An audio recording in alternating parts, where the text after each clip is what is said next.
disappointed. I now call Andy Whiteman, please, to close for Green Party. 6 minutes, please, Mr Whiteman. Thank you, Presiding Officer. This has been a useful debate.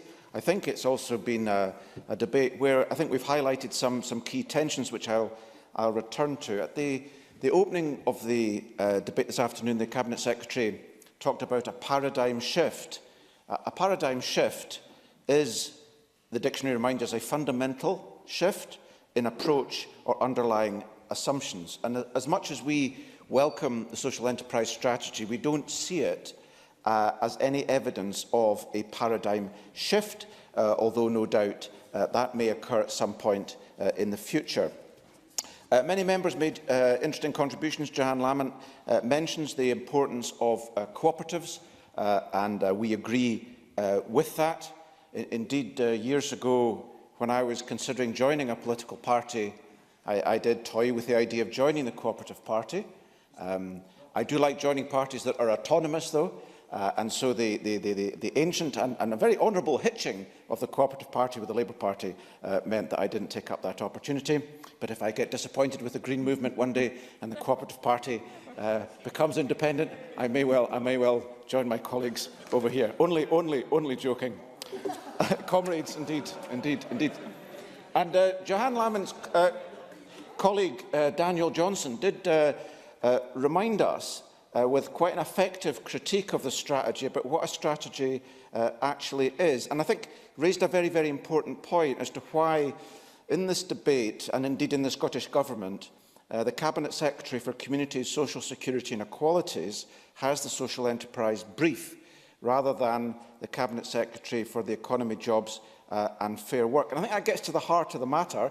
It acknowledges the fact, of course, as Jamie Green mentioned, that social enterprise can be regarded as a blend of socialism and entrepreneurialism, but does emphasise the fact that social enterprise is a social project, but it is equally an enterprise project. And I'm sure the Cabinet Secretary understands that, and I'm sure the Scottish Government is working across Cabinet portfolios to make sure that the social enterprise strategy is implemented effectively. The danger, of course, is that the Scottish Government pays too much attention and places too much emphasis on the social, valuable as that is. And it's our amendment that draws attention to that wider question, including the question of pay and the recognition of trade unions. In 2013, my colleague Alison Johnson raised the question about conditions attached to public support for the private sector in the context of Amazon.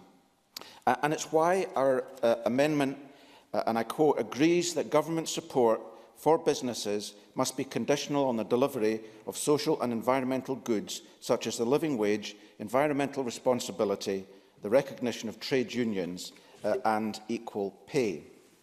The debate also highlighted, again, questions around the future of Highlands and Islands enterprise. As members pointed out, a large proportion, disproportionate number of social enterprises are located in the Highlands and Islands, and I think Willie Rennie mentioned it's no coincidence that that is the case because, of course, the old HIDB had a social remit and actually did a lot of work in the 1960s and 70s developing the cooperative movement. In a debate in this place, I think, as I recall, led by the Conservatives, it was the member for the Highlands and Islands, whose name... Donald Cameron, thank you very much. On the question of Highlands and Islands enterprise, and I raised the question of legal personality of HIE, and Keith Brown, the Cabinet Secretary, promised to come back to me on that question. I'm still looking forward to that response. But perhaps the most interesting contribution, perhaps, was from Jamie Green, with his discussion about the idea of society as an evolving theme, which is quite interesting. Was it big, as David Cameron once suggested? Was it shared, as Theresa May now suggests? At least these are welcome advances on Thatcher's idea. In her day, there was no such thing as society. But it does beg the question where the Conservative thinking is going on the question of society. And John Mason raised the very important question about pay ratios. And Dean Lockhart correctly pointed out that reference to that in the context of social enterprise was advisory and wasn't of any legal standing. So I'd be interested in the Conservatives winding up whether they could provide us with any greater clarity as to whether they support the elevation of pay ratios to a legal requirement.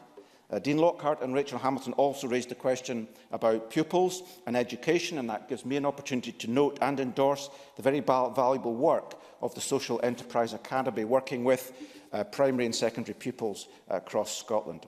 Presiding Officer, 2 years ago, Greens adopted a policy to legislate to grant private sector employees the right to buy the company for which they work. And that's indicative of the kind of paradigm shift that we think needs to take place in how we organise the economy.